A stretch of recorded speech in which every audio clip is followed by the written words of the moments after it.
Hey, this video is going to go through just a basic song analysis process, and I'm going to talk about what I'm looking at, maybe the first time that I'm trying to open up a song and understand it on a deeper level. I recommend this to my students a lot when they start thinking about songwriting, so I wanted to give an example of how I jump into the process. The song that I wanted to analyze was Didn't Know What I Was In For by Better Oblivion Community Center. This is Connor Oberst and Phoebe Bridgers' project. I think this is a fantastic song. There's a lot here, there's a lot of depth, and it's absolutely something that I want to emulate in my own writing. And so when you're picking songs to analyze, pick things that matter to you, right? Things that you want to emulate, you're going to have a lot to learn from. So one of the best things about analysis as a learning opportunity is that you can focus it to be a lesson in anything that you're currently struggling with.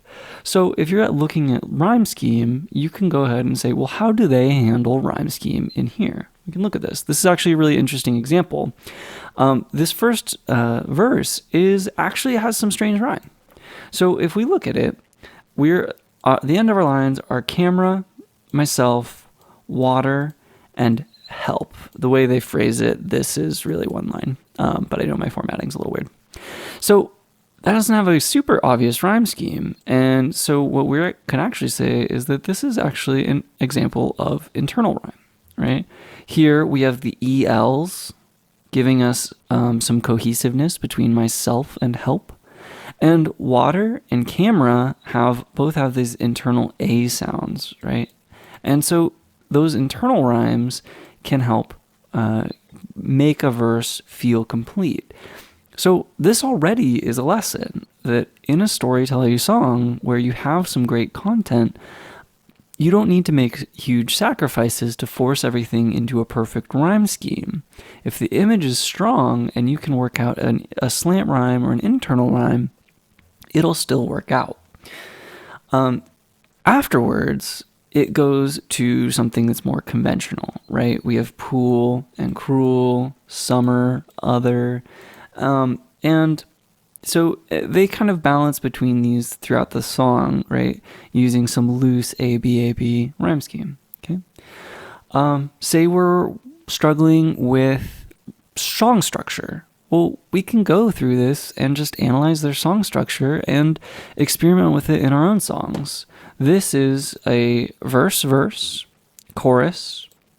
Then they have a drop verse, a bridge, and then a chorus, and then a verse to end. So we could take that form, verse, chorus, drop verse, bridge, chorus, verse, and we could write our own song with that. Right? So you can kind of, hopefully you're seeing what I mean by you can focus on whatever you need help with right now. So content is a big one, right? And most of the times people are doing song analysis, they're looking for how content was conveyed. And this is important because I think a lot of songwriters struggle when you sit down and you can write about anything. Well, that's a hard task. It's hard to begin. Where do you start? And giving yourselves a few guidelines can really help that process and make things clearer to just give yourself a starting spot. So let's look at this first verse. My telephone, it doesn't have a camera. I love this first line. This is a great first line. And it's a characterization line, right? We're learning something about the storyteller.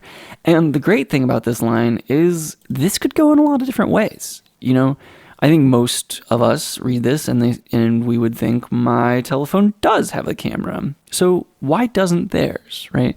And this is something that we want to learn throughout the song, right? There's a lot of reasons you couldn't have a camera on your telephone. Maybe you have an old camera or an old phone because you can't afford a new phone. Maybe you purposefully don't want the distraction of a camera on your phone. Maybe you are, who knows, maybe you lost it. There's a million reasons, right? But it's unconventional and it's open-ended, which draws listeners in. And then it goes on. If it did, I'd take a picture of myself. If it did, I'd take a picture of the water. So we have some pretty average things, right? I think most of us have taken pictures of ourselves, pictures of the water. And then we get a twist. And the man on the off-ramp holding up the sign that's asking me for help. This is a really relatable image. A lot of us see homeless people. A lot of us have seen people holding up signs that's asking for me for help. But it's jarring, right? We don't expect to see this in a song that was just talking about kind of average things. And so this sets up the structure of the song a lot, right? That we're going to learn about this character, and this character is thinking about and maybe struggling with a disconnect with how unpleasant modern life can be sometimes, right?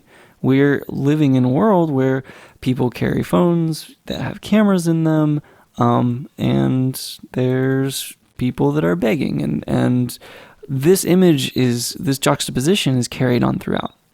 So if we were to write this, not saying that this is where they started, but it could be a starting place. They could say, what are my goals for the first verse? I want to build some characterization. And then I want to introduce this idea of the juxtaposition of, the unpleasantness of modern day life with the pleasantness, right? Have that idea of the comfortable world and the uncomfortable world living right next to each other. And so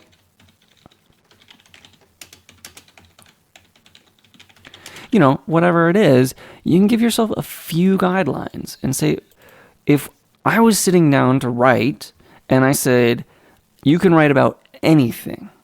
Well, it's really hard, but here we go. I'm going to give myself 2 things. What are 2 things that I've been thinking about?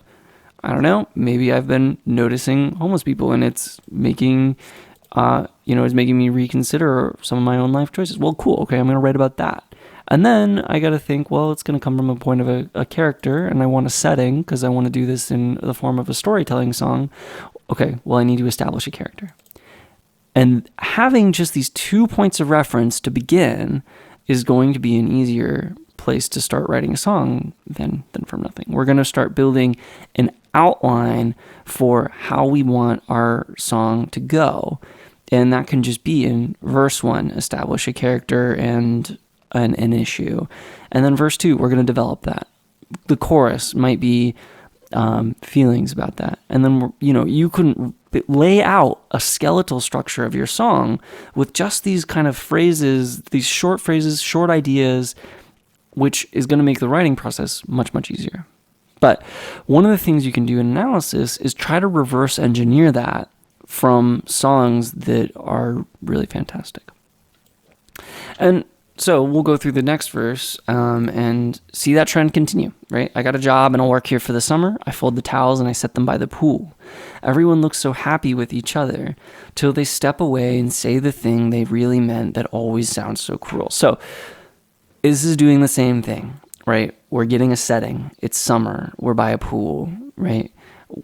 We're seeing kind of this comfortable existence. And then right then we get the same juxtaposition, but there's the uncomfortable existence, right? There's people being cruel to each other. There's people having secrets. There's people just being mean, right? So there's some nice cohesiveness between verse 1 and verse 2, right? And this continues through the song.